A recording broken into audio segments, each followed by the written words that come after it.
আমি সত্যিই বোকা। মানুষের কথা সহজে বিশ্বাস করে ফেলি, কারণ মুখের হাসিতেই মন খুলে দিই, কারণ সামান্য মায়ায় নিজেকে পুরোপুরি বিলিয়ে দিই।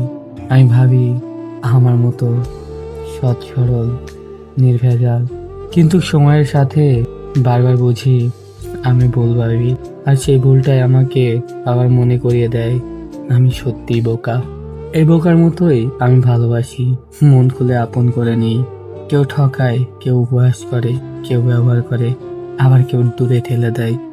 তবুও আমি বদলাই না, কাঁদি একা, ব্যথা জমে বুকের ভেতরে, কিন্তু পরের দিনই আগের মতোই ভালোবাসি। এটা হয়তো আমার সবচেয়ে বড় বোকামি। বারবার ভেঙে পড়লেও ভালোবাসা না ছাড়ার জেদ। অনেকে বলে এখনকার যুগে বোকামি চলে না, কৌশল করতে হয়, নিজেরটা নিজে বুঝে নিতে হয়। কিন্তু আমি তো শিখিনি কৌশল করতে। আমি তো জানি না কিভাবে ভালোবাসায় হিসাবে রাখতে হয়। তাই তো বারবার ঠকি, আবারও বলি হ্যাঁ আমি বোকা।